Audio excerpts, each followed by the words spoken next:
एक समय की बात है, किसी गांव में एक बहुत ही ज्ञानी पंडित रहता था। एक दिन वह अपने बचपन के एक मित्र से मिलने किसी दूसरे गांव जा रहा था। उसका वह मित्र बचपन से ही गूंगा और एक पैर से अपाहिज था। पंडित के गांव से मित्र का गांव काफी दूर था और रास्ते में और भी कई सारे छोटे छोटे गांव पड़ते थे। पंडित अपने धुन में चला ही जा रहा था कि रास्ते में उसे एक आदमी और मिल गया और वह भी पंडित के साथ साथ चलने लगा। उस आदमी को देख पंडित खुश हो गया। उसने सोचा, चलो अच्छा हुआ, साथ साथ चलने से सफर आसानी से कट जाएगा। बात की शुरुआत करने के लिए पंडित ने उस व्यक्ति से उसका नाम पूछा तो उसने अपना नाम महाकाल बताया। पंडित को यह नाम कुछ अजीब सा लगा, लेकिन उसने नाम के विषय में कुछ और पूछना उचित न समझा। दोनों धीरे धीरे साथ में चल ही रहे थे कि तभी रास्ते में एक गांव पड़ा। गांव का प्रवेश द्वार आते ही महाकाल ने पंडित से कहा, तुम आगे चलो, मुझे इस गांव में एक संदेश देना है, मैं तुमसे आगे मिलता हूँ। पंडित ने कहा ठीक है और वह आगे चल पड़ा। थोड़ी देर में उस गांव में एक खबर फैली कि एक व्यक्ति को भैंसे ने अपने सींग में फंसाकर मार दिया है। जैसे ही भैंसे ने उस व्यक्ति को मारा, ठीक थोड़ी देर में महाकाल पंडित के पास वापस आ गया। फिर दोनों चलना शुरू कर देते और चलते चलते एक दूसरे गांव के बाहर पहुंचते।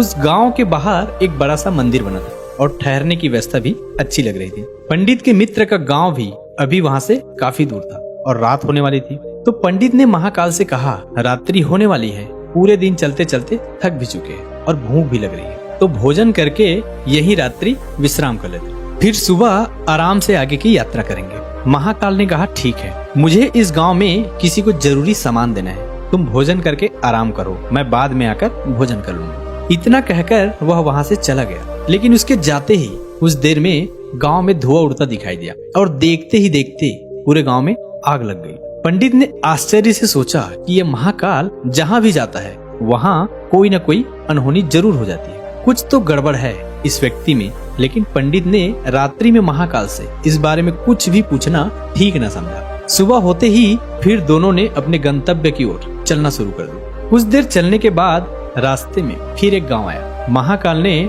फिर पंडित से कहा, आप चलते रहिए, मुझे इस गांव में एक जरूरी काम है, मैं अपना काम निपटाकर आपसे आगे वाले रास्ते में मिलता हूँ। यह कहकर महाकाल वहां से चला गया, लेकिन पंडित इस बार आगे नहीं गया। वह वहीं खड़ा होकर महाकाल को देखता रहा कि वह कहाँ जाता है और क्या करता है। तभी थोड़ी देर बाद लोगों की आवाज सुनाई देने लगी कि एक व्यक्ति को सांप ने काट लिया है और उसकी मृत्यु हो गई। ठीक उसी समय महाकाल फिर पंडित के पास पहुंचा, लेकिन इस बार पंडित से रहा नहीं गया और उसने महाकाल से पूछ लिया कि तुम जिस भी गांव में जाते हो वहां कोई न कोई अनहोनी जरूर हो जाती है, क्या तुम मुझे बता सकते हो कि ऐसा क्यों होता है? महाकाल ने कहा, पंडित जी, आप तो मुझे बहुत ज्ञानी मालूम पड़ रहे थे, इसलिए मैं आपके साथ चलने लगा था, क्योंकि ज्ञानियों का साथ बहुत अच्छा होता है, परंतु आप अभी तक समझ नहीं पाए कि मैं कौन हूँ। पंडित ने कहा, मैं समझ तो गया हूँ, लेकिन मुझे कुछ शंका है, अगर आप अपना उपयुक्त परिचय दे दे तो मेरे लिए आसानी होगी। तब महाकाल ने जवाब दिया कि मैं यमदूत हूँ और यमराज की आज्ञा से उन लोगों का प्राण हरण करता हूँ जिनकी उम्र पूरी हो चुकी है। हालांकि पंडित को पहले से ही इस बात की आशंका थी, फिर भी वह महाकाल के मुंह से यह बात सुनकर घबरा गया, लेकिन फिर भी हिम्मत करके पूछा, अगर ऐसी बात है और अगर तुम सच में यमदूत हो तो बताओ अगली मृत्यु किसकी है?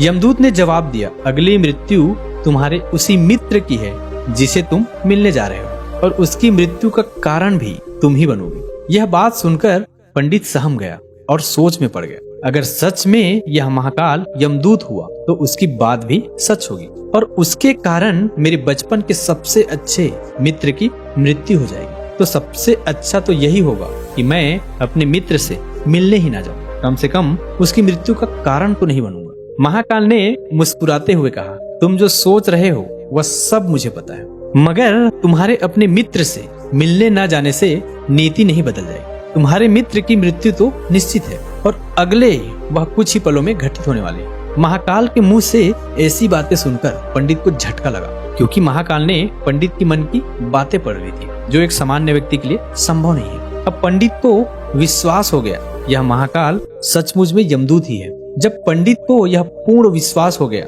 कि महाकाल ही यमदूत है तो वह घबरा गया वह अपने मित्र की मृत्यु का कारण नहीं बनना चाहता था, इसलिए वह पलटकर अपने गांव की तरफ वापस जाने लगा। लेकिन पंडित जैसे वापस जाने के लिए मुड़ा, उसने देखा कि उसका मित्र तेजी से उसकी तरफ चला आ रहा है, जो कि पंडित को देखकर अत्यंत प्रसन्न न दिखाई दे रहा। अपने मित्र की आने की गति को देखकर पंडित को ऐसा लगा कि जैसे उसका मित्र काफी देर से उसका पीछा कर रहा है, लेकिन वह बचपन से ही गूंगा था और एक पैर से लंगड़ा था, इसलिए ना तो वह पंडित को आवाज देकर रोक पा रहा था और न ही उस तक पहुंच पा रहा। लेकिन जैसे वह पंडित के पास पहुंचा, अचानक जमीन पर गिर पड़ा और उसकी मृत्यु हो गई। पंडित हक्का बक्का होकर महाकाल की ओर देखने लगा, जैसे कि वह पूछना चाह रहा हो कि आखिर क्या हो गया। महाकाल पंडित के मन में उठ रहे प्रश्नों को समझ गया और बोला, तुम्हारे मित्र ने पिछले गांव में ही तुम्हें देख लिया था और वह वहीं से तुम्हारा पीछा कर रहा था, लेकिन गूंगा और लंगड़ा होने की वजह से वह तुम तक नहीं पहुंच पाया। उसने अपनी पूरी ताकत लगाकर तुम तक पहुंचने का प्रयास किया, लेकिन बुढ़ापे में बचपन जैसी ताकत नहीं होती, इसलिए हृदयघात के कारण तुम्हारे मित्र की मृत्यु हो गई, क्योंकि वह तुमसे मिलने के लिए अपनी सीमाओं को तोड़कर तुम्हारे पीछे भाग रहा था। इसलिए अपने मित्र की मृत्यु का कारण भी तुम ही कहलाओगे। अब पंडित को पूर्णतः विश्वास हो गया था कि महाकाल एक यमदूत है और उसका कार्य जीवों के प्राण हरना है।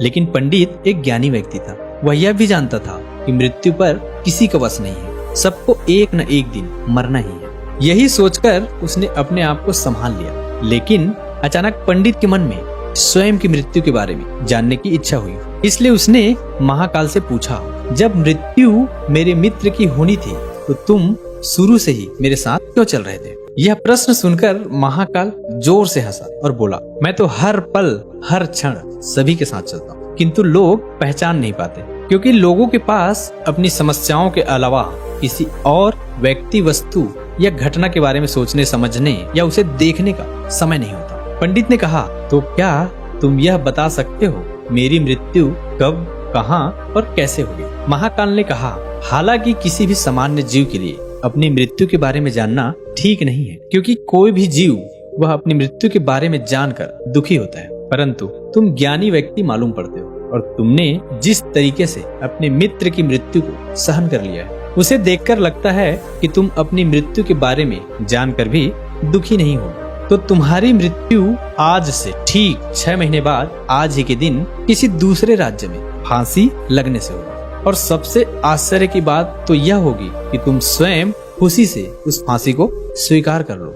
इतना कहकर महाकाल वहां से चला गया, क्योंकि अब महाकाल के पास पंडित के साथ चलते रहने का कोई कारण न था। इसके बाद पंडित ने अपने मित्र के शरीर का अंतिम संस्कार किया और यथाशक्ति उसके क्रियाकर्म करके अपने गांव वापस आ गया। लेकिन कोई व्यक्ति कितना भी ज्ञानी क्यों न हो, अपनी मृत्यु के बारे में जानकर दुखी तो होता ही है और मृत्यु से बचने का कोई न कोई उपाय भी खोजता। तो पंडित ने भी वही किया, क्योंकि पंडित विद्वान था, इसलिए उसकी पहचान उस राज्य के राजा तक थी। पंडित ने सोचा, राजा के पास कई सारे ज्ञानी पंडित हैं, वह उसकी मृत्यु की समस्या का कोई न कोई समाधान निकाल ही लेंगे। पंडित यही सब सोचता हुआ राज दरबार में पहुंच जाता है और राजा से सारी घटना कह सुनाता है। और राजा ने अपने मंत्रियों को सारी समस्याएं बताई और उनसे सलाह मांगी। अंत में सभी ने विचार विमर्श करके कहा, अगर पंडित की बात सही है तो उसकी मृत्यु भी 6 महीने बाद ही होगी,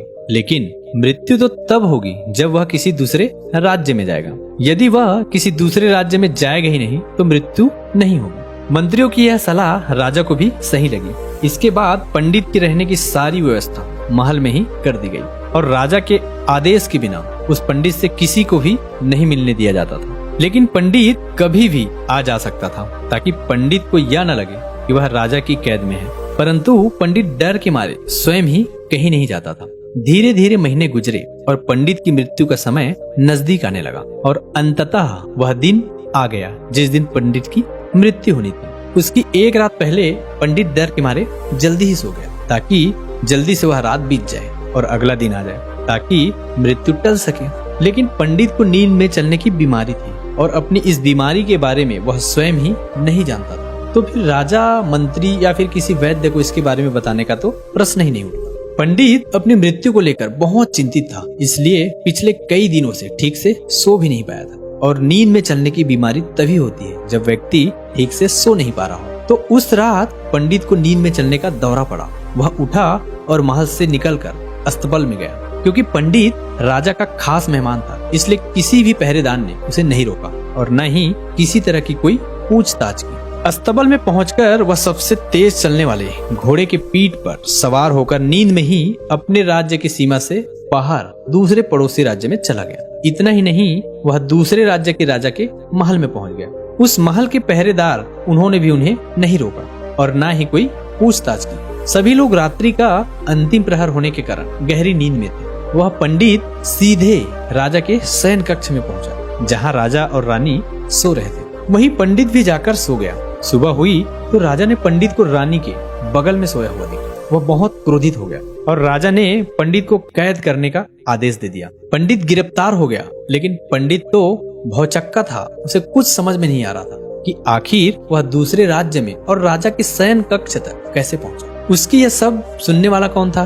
राजा ने पंडित को दरबार में पेश करने का आदेश दिया। थोड़ी देर बाद पंडित को दरबार में लाया गया। पंडित को देखते ही राजा इतना आग बबूला हो गया कि उसे फांसी पर चढ़ा देने का हुक्म सुना दिया। फांसी की सजा सुनकर पंडित कांप गया, लेकिन फिर भी थोड़ी सी हिम्मत जुटाकर राजा से बोला, महाराज, मैं नहीं जानता कि मैं राजमहल तक कैसे पहुंचा। मैं यह भी नहीं जानता हूँ आपके शयन कक्ष तक कैसे आया और आपके महल के किसी पहरेदार या सैनिक ने मुझे रोका क्यों नहीं। मैं इतना जरूर जानता हूँ कि आज मेरी मृत्यु होनी थी और वह होने भी जा रही है। राजा को यह बात थोड़ी अजीब लगी। उसने पंडित से पूछा, तुम्हें कैसे पता कि आज तुम्हारी मृत्यु होनी है? पंडित ने पिछले 6 महीने का सारा वृत्तांत राजा को कह सुनाया और बोला, महाराज, मेरा क्या, किसी भी सामान्य व्यक्ति में इतना साहस नहीं कि वह राजा के शयन कक्ष में राजा की उपस्थिति में रानी के साथ सो जाए। राजा को पंडित की बात पर थोड़ा तर्क दिखाई पड़ा, परंतु उसने सोचा यह मृत्यु से बचने के लिए महाकाल और उसके द्वारा अपने मृत्यु की इस भविष्यवाणी की कहानी बना रहा है। इसलिए राजा ने पंडित से कहा, यदि तुम्हारी बात सत्य है और आज ही तुम्हारी मृत्यु का दिन है, जैसे कि यमदूत महाकाल ने कहा था, तो आज तुम्हारी मृत्यु का कारण मैं नहीं बनूंगा। लेकिन यदि तुम्हारी बात झूठी निकली तो निश्चित ही आज तुम्हारे मृत्यु का दिन होगा, क्योंकि जिस राज्य से पंडित आया था उस राज्य का राजा इस राज्य का राजा का मित्र था। इसलिए इस राजा ने तुरंत अपने कुछ सैनिकों को पड़ोसी राजा के पास भेजकर पंडित की बात के सत्यता का प्रमाण मांगा। भेजे गए सैनिक शाम तक लौटे और उन्हें राजा को बताया कि महाराज, पंडित जो कुछ भी कह रहा है वह सब सत्य है। पड़ोसी राजा के राज्य ने पिछले 6 महीने से पंडित की रहने की सारी व्यवस्था अपने ही महल में कर रखी थी। पंडित राजा का खास मेहमान था। कल शाम राजा आखिरी बार पंडित से उसके कक्ष में मिले और उसके बाद यह इस राज्य में कैसे पहुंच गया, इसकी जानकारी किसी को भी नहीं थी। इसलिए उस राज्य के राजा के अनुसार पंडित को फांसी की सजा देना ठीक नहीं है। लेकिन राजा के सामने एक नई समस्या थी, क्योंकि उसने बिना पूरी बातें जाने पंडित को फांसी की सजा सुना दी थी। इसलिए अगर पंडित को फांसी नहीं दी जाती है तो राजा के वचन का अपमान हो जाएगा, लेकिन अगर राजा की बात मान रखा जाए तो वह बेवजह एक निर्दोष व्यक्ति की मौत हो जाएगी। राजा ने अपने सभी मंत्रियों से इसके बारे में सुझाव मांगा। मंत्रियों ने राजा को सुझाव दिया कि महाराज, पंडित को एक कच्चे सूत के धागे से फांसी लगवा दीजिए। इससे आपकी कथन का मान भी रह जाएगा और कच्चे सूत के धागे से पंडित को फांसी भी नहीं लगेगी और उसके प्राण भी बच जाएंगे। राजा को मंत्रियों का यह सुझाव पसंद आया और उसने ऐसा ही करने का आदेश दिया। पंडित के लिए कच्चे सूत के धागे से फांसी का फंदा बनाया गया और नियम के अनुसार पंडित को फांसी पर चढ़ाया जाने लगा। सभी लोग बहुत खुश है कि ना तो पंडित मरेगा और न ही राजा का वचन खाली जाएगा। पंडित को भी पूर्ण विश्वास था कि सूत के धागे से तो उसकी मृत्यु हो ही नहीं सकती, इसलिए वह भी खुशी खुशी फांसी पर चढ़ने के लिए तैयार हो गया।